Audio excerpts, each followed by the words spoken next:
بسم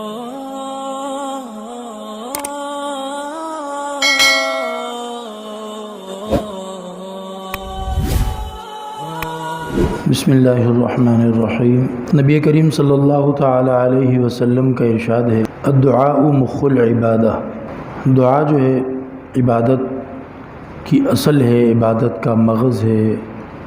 دعا جب اتنی اہم چیز ہے تو اسے پھر طریقے سے مانگنا چاہیے۔ کوئی بھی کام صحیح طریقے سے کیا جائے تو وہ کامیابی سے ہمکنار ہوتا ہے۔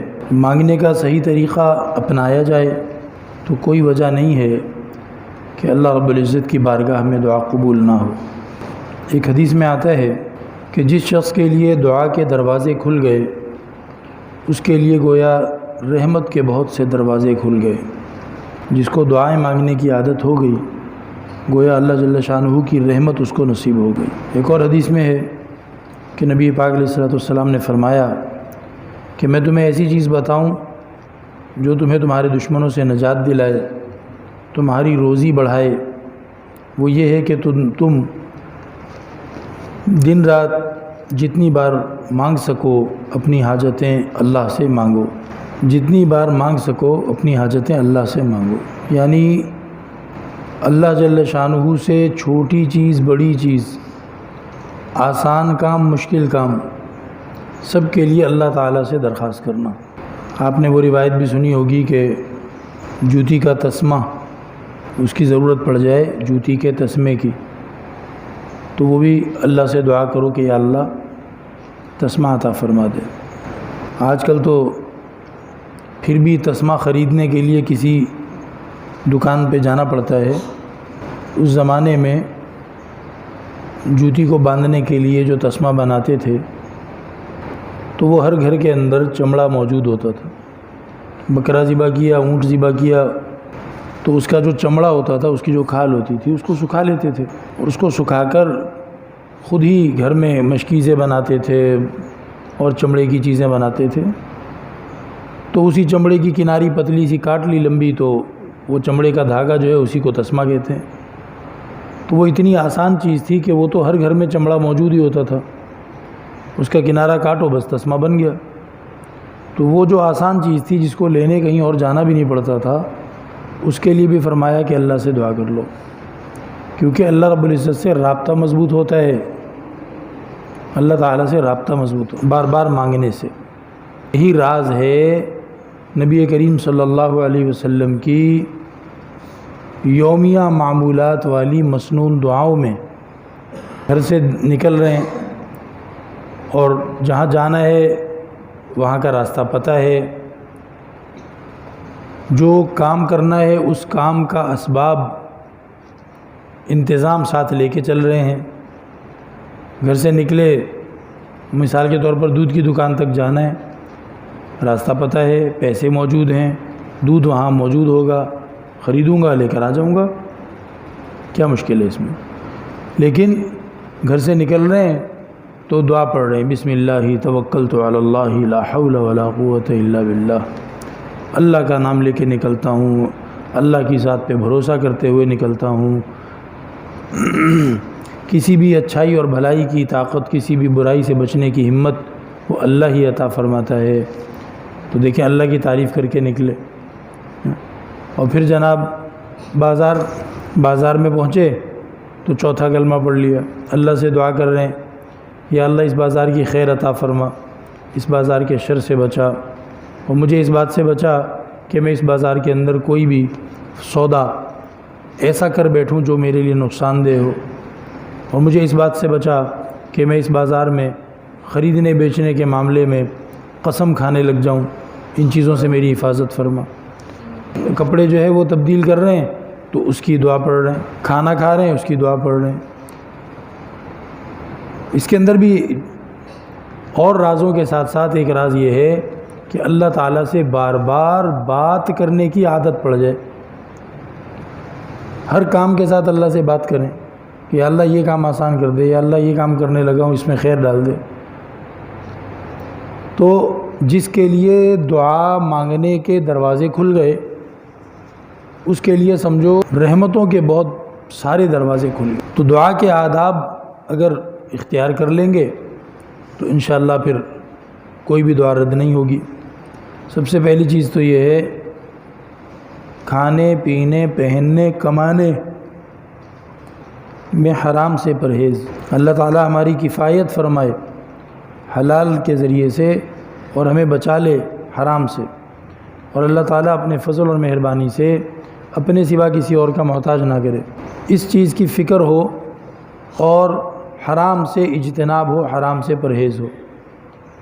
وہ مشہور واقعہ ہے کہ کسی ظالم گورنر نے جب علاقے کا چارج سنبھالا تو اس نے کیا کیا، ان لوگوں کی دعوت کر کے ان کو کھانا کھلایا جو مستجاب الدعوات تھے، ایسے لوگ تھے کہ جن کی دعائیں قبول ہوتی تھیں۔ تو جب کھانا کھلا دیا تو کہا کہ بھائی میں نے تمہیں جو کھلایا اس کے اندر میں نے حرام مکس کیا تھا، حرام کھلایا، اب مجھے پرواہ نہیں ہے، تم بھلے میرے خلاف بد دعائیں کرتے رہو، اب میرا کچھ نہیں بگڑے گا، کیونکہ حرام کھانے والے کی دعا قبول نہیں ہوتی۔ ادب نمبر 2 کیا ہے کہ اخلاص کے ساتھ دعا کرے، یعنی دعا مانگنے میں صرف اللہ سے مانگنا ہی مقصد ہو۔ بعض دفعہ دکھاوے کے لیے کام کیا جا رہا ہوتا ہے، ہاتھ اٹھائے میں اور جناب پوری لجاجت سے اللہ کی منت سماجت کر رہا ہے، لیکن مقصد دعا مانگنا ہے ہی نہیں۔ مقصد تو یہ کہ 4 بندے مجھے دیکھ رہے ہیں، ان کے اوپر ذرا روب بیٹھ جائے، وہ امپریس ہو جائیں کہ واہ بھئی یہ تو بڑا اللہ کا ولی ہے، دیکھو کتنے والہانہ انداز میں دعائیں مانگتا ہے۔ تو دعا اخلاص کے ساتھ مانگی جائے، اللہ سے ہی بات کر رہا ہو، دوسروں کو دکھانا مقصد نہ ہو۔ دعا یقین سے مانگی جائے، فَلْيَعْزِمِ الْمَسْأَلَةَ حدیث میں آتا ہے، یقین سے دعا مانگے اور پکی ٹھکی مانگے۔ مجھے چاہیے، میں محتاج ہوں، یا اللہ مجھے ضرورت ہے، میں نے لینا ہے، آپ عطا فرمائیں۔ یہ نہ ہو کہ جی اللہ تو چاہے تو ایسا کر دے۔ تو یقین، آپ کو اس بات کا کیا یقین نہیں ہے کہ اللہ رب العزت دے سکتا ہے اور دیتا ہے؟ لہذا یقین سے مانگا جائے۔ ایک ادب یہ ہے کہ دعا سے پہلے کوئی نیک عمل کر لیں، دعا سے پہلے صدقہ کر دیں، دعا سے پہلے کوئی بھی اچھا نیک کام کر لیں، اس کے بعد دعا مانگیں۔ آپ نے وہ حدیث سنی ہوگی کہ جو قبولیت دعا کے اوقات کے بارے میں ہے کہ نمازوں کے بعد دعا قبول ہوتی ہے، تو اس میں بھی حکمت یہی ہے کہ نیک کام کے بعد دعا کی جائے۔ نماز نیک کام ہے، نماز کے بعد دعا کی جائے، تو نیک کام کر لیا جائے اور اس کے بعد جو ہے دعا مانگی جائے۔ اس نیک کام کو اللہ رب العزت کے سامنے بیان کرنا اور مینشن کرنا یہ بھی جائز ہے، اور آداب کے خلاف نہیں ہے، بلکہ آداب میں شامل ہے کہ اللہ تیری توفیق سے میں نے فلاں نیک کام کیا، اس نیک کام کو قبول فرما اور اس کی برکت سے میری یہ دعا قبول فرما۔ ایک ادب یہ ہے کہ دعا جب مانگے تو پاک صاف ہو کر بیٹھے۔ ایک ادب یہ ہے کہ وضو کر کے باوضو ہو کر دعا مانگے۔ ایک ادب یہ ہے کہ دعا جب مانگے تو قبلے کی طرف چہرہ ہو، 2 زانوں ہو کر بیٹھے۔ ایک ادب یہ ہے کہ دعا کے اول اور آخر میں اللہ جل شانہ کی تعریف کرے، کہ کریم کی مہربان کی تعریف کرنا ہی سوال ہوتا ہے۔ آپ نے دیکھا ہوگا کہ جب کوئی غریب آدمی کسی امیر آدمی سے مانگتا ہے تو وہ سیدھا سیدھا جا کر یہ نہیں کہتا کہ بھائی مجھے فلاں چیز چاہیے دے دو، وہ اس انداز سے بات کرتا ہے کہ مجھے فلاں کام پیش آ گیا، میں نے کہا کہ فلاں صاحب ہیں نا، فلاں صاحب ہیں نا، بس وہ تو میرا بہت خیال کرتے ہیں، وہ تو جب بھی مجھے ضرورت ہوتی ہے کبھی منع نہیں کرتے ہیں۔ تو یہ جو تعریفیں کر رہا ہے اس کا مقصد یہی ہے کہ بھائی میرا کام کر دو۔ تو کریم کی مہربان کی تعریف کرنا خود یہ مانگنا ہی ہوتا ہے، اور اچھے انداز سے مانگنا ہوتا ہے۔ تو اللہ جل شانہ کی تعریف کرے دعا کے اندر، شروع میں بھی آخر میں بھی۔ اسی طرح اول آخر میں نبی پاک علیہ الصلوۃ والسلام پر درود پڑھے۔ بھائی کسی نے کہا کہ درود کا حکم کس نے دیا ہے؟ اللہ تعالیٰ نے۔ اب یہ تو ہو نہیں سکتا کہ اللہ کہے کہ درود پڑھو اور جب ہم پڑھیں تو پھر اللہ قبول نہ فرمائے، یہ تو ہو نہیں سکتا۔ اللہ نے فرمایا کہ میرے نبی پہ درود پڑھا کرو، تو اب جب ہم پڑھیں گے تو اللہ قبول کرے گا۔ اللہ کی مہربانی سے اللہ کے فضل و کرم اور رحمت پر نظر کرتے ہوئے اس کا خیال دل میں لانا مشکل ہے کہ آپ نے درود شریف شروع میں بھی پڑھا، آخر میں بھی پڑھا، بیچ میں آپ نے دعا مانگی، تو یہ مشکل لگتا ہے کہ اللہ تعالیٰ صرف درود شریف تو قبول کر لے اور بیچ کی جو آپ کی دعا تھی اس کو پھینک دے واپس۔ نہیں، اس درود شریف کے قبول کرنے کے ساتھ ساتھ اللہ اپنی مہربانی سے دونوں درودوں کے درمیان میں جو دعا مانگی گئی ہے اس کو بھی قبول فرمائے گا۔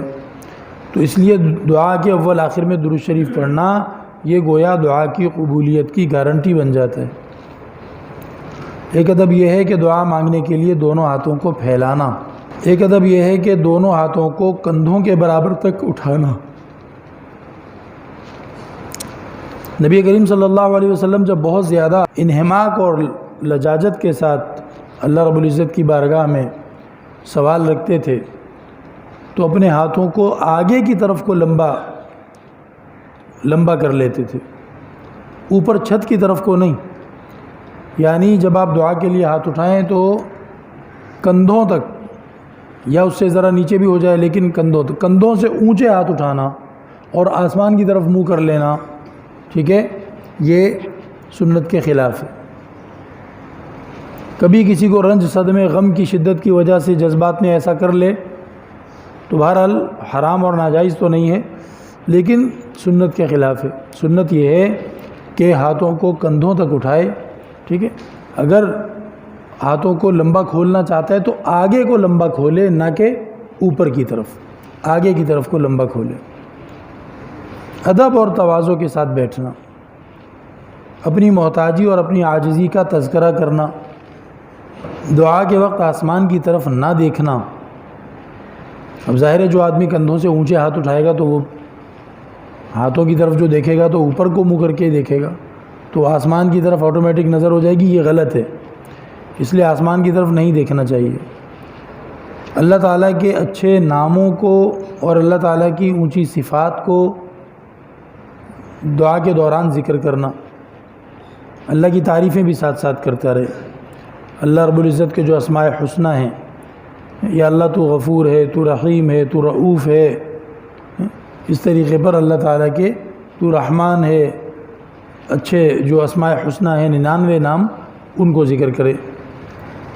ایک ادب یہ ہے کہ دعا کے وقت انبیاء علیہم السلام یا مقبول اور صالح بندوں کے ساتھ اپنی محبت اور تعلق کا ذکر کرنا، جس کو وسیلہ یا توسل کہتے ہیں۔ اب یہ وسیلہ یا توسل یہ تھوڑا سا کنفیوزنگ بھی ہے، لوگوں نے اس کا اور مطلب بنا لیا اور ہر دعا میں اس کو ذکر کرنا ضروری سمجھ لیا، اور اس کے بغیر ایسا لگتا ہے کہ ان کا خیال یہ ہے کہ دعا قبول ہی نہیں ہوگی۔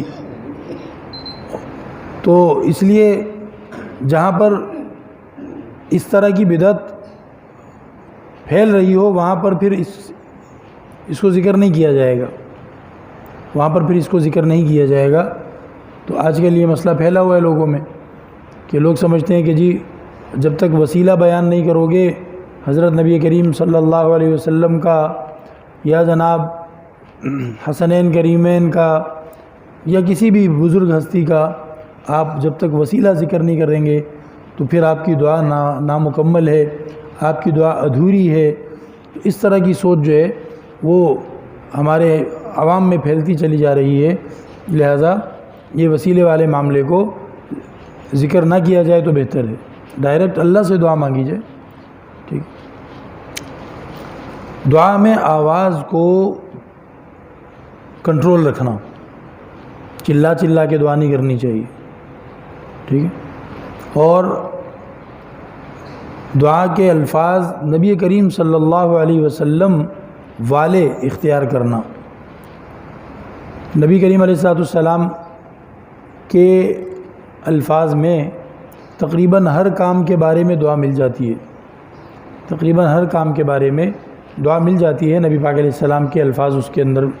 تو وہی حضور والے الفاظ اگر آدمی کو یاد ہوں کرنے چاہیے، مطلب یاد اس کو یاد کرے اور ان الفاظ کے ذریعے سے دعا کرے۔ ایسی دعا کرنا کہ جو دین اور دنیا کی ضروریات کو شامل ہو، بجائے اس کے کہ بندہ ایک چیز کا نام لے کر دعا کرے، یا اللہ فلاں بندے سے میرا کاروبار کرا دے اور پھر اس سے مجھے اتنا منافع دلوا دے۔ اس سے زیادہ بہتر یہ ہے کہ وہ یہ کہے کہ یا اللہ میرے کاروبار میں دنیا اور آخرت کا منافع اور خیر عطا فرما۔ اب اللہ جدھر سے مرضی دے، خالد کے ذریعے دے، ناصر کے ذریعے دے، منصور کے ذریعے دے، ٹھیک ہے۔ تو ایسی دعا کرنا کہ جو دین اور دنیا کی حاجت پوری ہونے کی دعا ہو، بس اللہ جہاں سے مرضی دے۔ اور ربنا آتنا فی الدنیا حسنہ وفی الآخرۃ حسنہ وقنا عذاب النار، یہ اس کی بہترین تعبیر ہے کہ یا اللہ آخرت میں بھی بھلائی عطا فرما، دنیا میں بھی بھلائی عطا فرما، اور دوزخ کی آگ سے بچا۔ یہ انسان کی ہر طرح کی ضرورتوں کا اس کے اندر بیان آ گیا، دنیا کی ساری ضرورتوں کا بیان آ گیا اور آخرت کی ساری ضرورتوں کا بیان آ گیا، اور انسان کو تحفظ حاصل ہو تو پھر اس کو اپنی ضروریات پوری کرنے میں دلچسپی ہوتی ہے، تو تحفظ کی دعا بھی مانگ دی گئی کہ یا اللہ دوزخ کی آگ سے بھی بچا۔ تو اس طرح کی دعا ہونی چاہیے جو دین اور دنیا کی حاجتوں کو احاطہ کر لے۔ دعا میں اول اپنے لیے دعا کرنا، پھر اپنے والدین اور دوسرے مسلمان بھائیوں کو شریک کرنا۔ کبھی بھی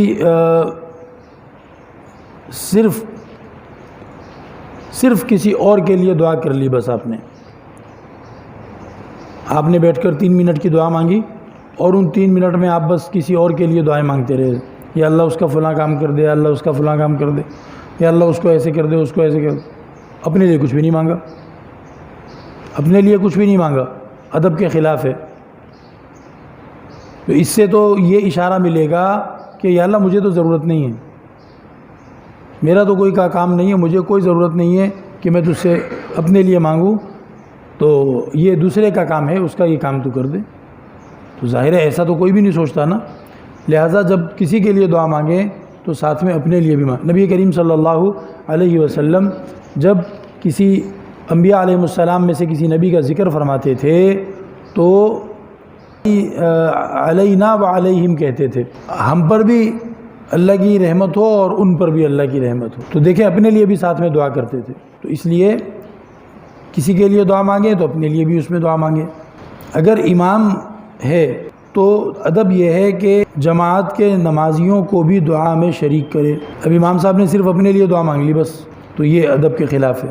رغبت اور شوق کے ساتھ دعا کرے، بے توجہی سے، بے دھیانی سے، کبھی کھجلی کرتا ہے، کبھی بالوں میں ہاتھ مارتا ہے، تو ایسی بے دھیانی والی دعا نہیں۔ بعض دفعہ امام صاحب دعا کرا رہے ہوتے ہیں اور ہم جو ہے آمین آمین کہنے میں بھی ہم توجہ نہیں کر رہے ہوتے۔ توجہ سے دعا مانگنی چاہیے، جس قدر ممکن ہو دل کو حاضر رکھیں، اور دل حاضر تب رہتا ہے جب دعا قبول ہونے کی امید رکھے، ورنہ ظاہر بے دلی غالب آئے گی، بے دلی اور دلچسپی سے خالی دعا ہوگی۔ پھر دل تب لگے گا جب اس امید کو یاد رکھے کہ اللہ رب العزت دعاؤں کو پورا کرنے والا ہے۔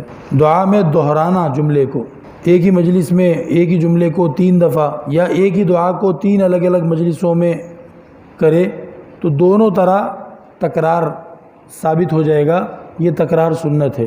ایک حدیث میں آتا ہے کہ نبی پاک علیہ السلام جب دعا کرتے تو 3 مرتبہ دعا کرتے۔ اب اس کے دونوں مطلب ہو سکتے ہیں کہ ایک ہی جملے کو 3 دفعہ دہرا دیا، یا اللہ مجھے صحت عطا فرما، اب اس کو دوبارہ 2 دفعہ پھر 3 دفعہ دوبارہ کہہ دیا، یا اللہ مجھے صحت عطا فرما، یا اللہ مجھے صحت عطا فرما۔ اور ایک صورت یہ ہے کہ اسی دعا کے لیے کم سے کم 3 مرتبہ بیٹھے، اسی دعا کو کم سے کم 3 مرتبہ کر لے، تو یہ بھی تکرار ہو گیا۔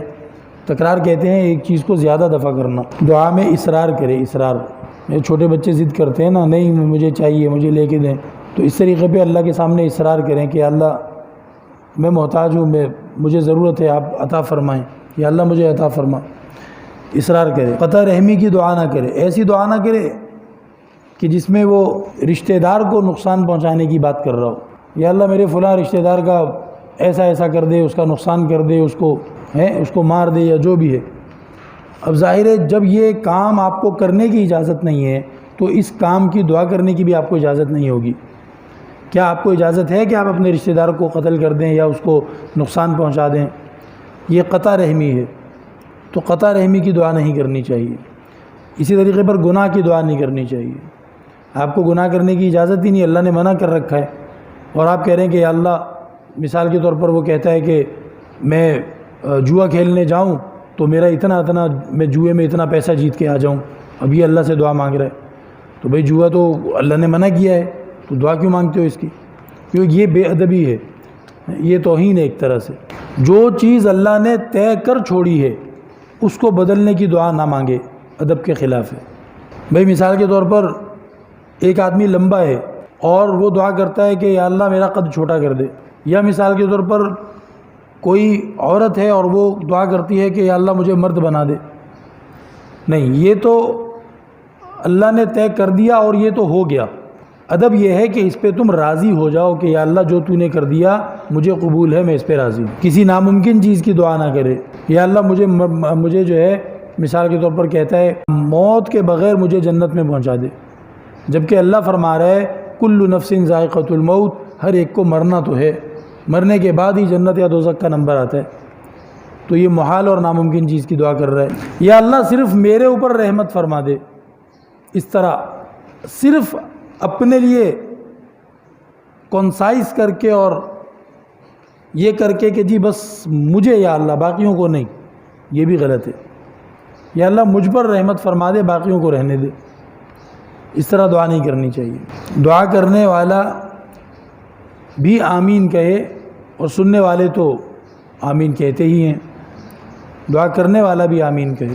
دعا کے بعد اپنے دونوں ہاتھ اپنے چہرے پر پھیر لے، اور سب سے اہم ادب یہ ہے کہ دعا مانگنے کے بعد جلدی نہ مچائے۔ آپ نے وہ جملہ سنا ہوگا، اللہ کے ہاں دیر ہے اندھیر نہیں، تو اس جملے کو یاد رکھنا چاہیے۔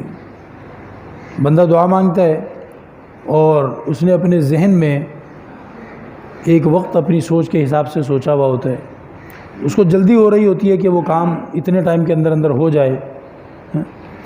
اللہ کے ہاں دیر ہے، اللہ کو پتہ ہے وہ کام کب اس کے لیے فائدہ مند ہوگا، تو شاید اس نے سوچا ہے کہ اس سال یہ کام ہو جائے، جیسا کہ حدیث میں وہ جو قرآن کریم کی آیت ہے اس کے بارے میں حدیث میں آتا ہے کہ نبی پاک علیہ السلام نے خواب دیکھا،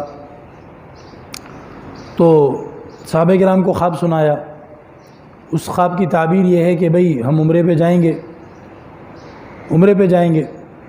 اور عمرے پہ نکلے روانہ ہوئے۔ راستے میں حدیبیہ کے موقع پر رکنا پڑا، مکہ کے کافروں نے چیلنج کر دیا کہ ہم نہیں کرنے دیں گے عمرہ، اور جو بھی معاملات تھے، اور نبی کریم صلی اللہ علیہ وسلم کو ان سے بات چیت کر کے صلح کا معاہدہ کر کے واپس جانا پڑا عمرہ کیے بغیر۔ تو بعض لوگوں کو اعتراض ہوا، پریشانی ہوئی کہ نبی کا خواب تو وحی ہوتا ہے، تو اگر یہ اللہ کی طرف سے وحی تھی کہ عمرہ کرو گے تو عمرہ تو ہوا نہیں، ہم تو واپس جا رہے ہیں بغیر عمرے کے۔ تو نبی پاک علیہ السلام نے کیا جواب دیا تھا کہ اس خواب میں یہ تو نہیں تھا نا کہ اسی سال کرو گے، اس میں یہ تو نہیں تھا کہ اسی سال کرو گے۔ اب میں نے یہ سوچا ہوا ہے، میں کہتا ہوں یا اللہ مجھے حج پہ بلا، یا اللہ مجھے حج پہ بلا، اور میرا جی اندر سے چاہ رہا ہے کہ اسی سال چلا جاؤں حج پہ۔ اب جب اس سال حج پہ نہیں گیا تو اب وہ کہتا ہے میری تو دعا قبول نہیں ہوئی، میری تو دعا قبول نہیں ہوئی۔ نہیں، اللہ رب العزت کو پتہ ہے آپ کا کام مانگتے رہنا ہے۔ اللہ رب العزت دعا کو رد نہیں فرماتا، کسی نہ کسی شکل میں قبول فرما ہی لیتا ہے۔ تو دعا مانگنے کے بعد جلدی نہ مچائی جائے۔ اللہ رب العزت ہمیں آداب کے ساتھ بار بار مستقل روزانہ دعا مانگتے رہنے کی توفیق عطا فرمائے۔ وآخر دعوانا الحمدللہ رب العالمین۔